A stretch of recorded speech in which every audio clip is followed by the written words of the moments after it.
I'm Paul Zigo. This is Cinema for Cynics, here again with Chauncey. And I couldn't help but notice in the comments for the last video that you guys liked Chauncey until he revealed that he's Hispanic. So shame on all of you. And I'm with you, brother. Fight the power. Fist bump. No? Anyway, as you all know, it's paul-o-ween.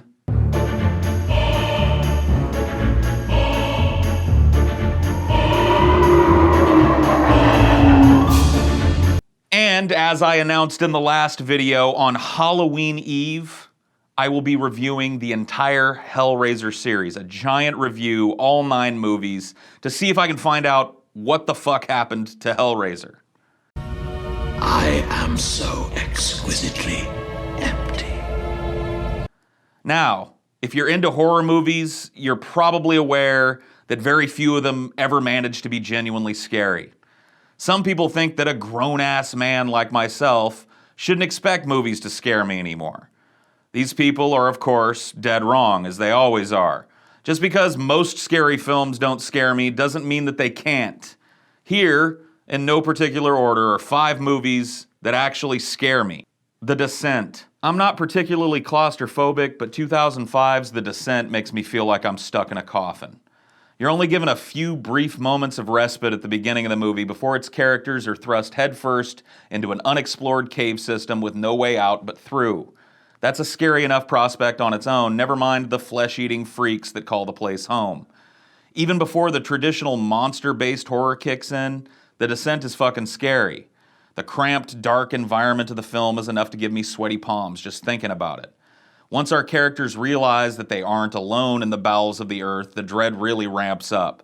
The darkness in the cave is almost a character, just pressing in from all sides in every shot, forcing characters in an already cramped predicament to huddle even closer. Questionable ending mindfuck aside, The Descent starts scary and stays scary. And that's pretty rare these days. I saw someone. No, you heard something and you saw what you wanted to see. It's the dark. It plays tricks on people. The Exorcist.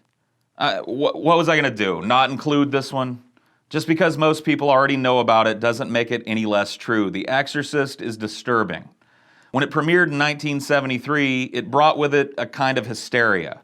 Audiences who had never seen anything quite like it flocked to the film. People fainted in the aisles, ran out of the theater screaming and crying, and vowed never to watch the film again. That fact alone secures The Exorcist's spot amongst the scariest films of all time. I can't think of a more purely unsettling portrayal of the devil. Maybe the devil in Tales from the Hood, but not quite.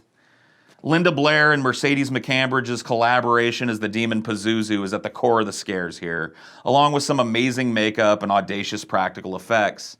The willingness of the demon to use people's darkest fears against them and the brilliant reactions by the Exorcist supporting cast really carved out a place in my mind. The Exorcist manages to draw me in enough to convince me, if only briefly, that something purely evil might exist. That idea alone is terrifying. From ruination and from the clutches of the noonday devil, this human being, made in your image and likeness, strike Terror Lord into the beast. Mulholland Drive. Okay, look, most people don't consider this one a horror film, but I've always argued that it lands firmly in the psychological horror category. David Lynch's exploration of nightmare logic remains disturbing and unsettling throughout, and the movie lands one of the best pure jump scares of all time. The fact that it comes out of nowhere only makes the anticipation of it more intense. Like a dream, the characters are out of place, the rules of logic don't apply, and the monster is always in the spot you think he is. When you realize the rest of the movie takes place in that same obvious dream state, how can you not be afraid of what might happen? Even when Mulholland Drive isn't trying to scare you, you're still blanketed in that dreamlike anxiety. You know that anything could happen, even if it doesn't. I suppose people who never remember their dreams might not get it, but for those of us who do, Mulholland Drive is scary indeed. Then I realize what it is. There's a man in back of this place. He's the one who's doing it. Alien. When it comes to monsters, none of them scare me more than the xenomorph from the Alien franchise does. H.R. Giger's brilliant design is the official last thing I'd ever want to be trapped in an old warehouse with.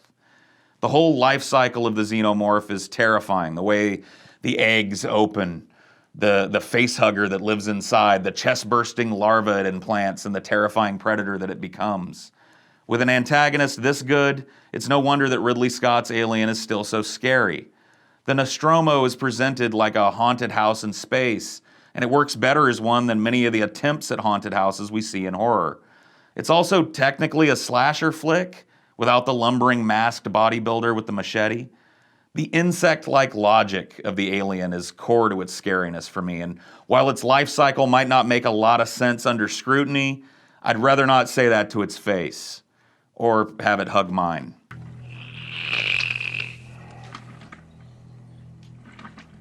Pet Sematary. I'll be the first to admit there are some problems with 1989's Pet Sematary. Some inconsistent performances, occasional overblown melodrama, but that isn't enough to stop it from landing its fair share of scares. Just the idea of a place out in the backcountry that spits out whatever creature's buried in it, reanimated but fundamentally different, somehow less than it was. That idea alone is scary.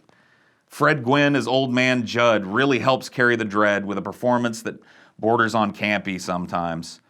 Sometimes dead is better, he tells the main character. That simple sentiment holds true throughout. The scene where little Gage comes back is a standout, but the flashbacks Rachel has of her sick sister Zelda, those are simply unforgettable. I mean, being trapped as a child, taking care of a profoundly sick adult, watching them slowly rot in a dingy old room, might be the scariest proposition in Pet Sematary. Even in the memories of the film's characters, it seems that dead is better. I finally came back for you, Rachel.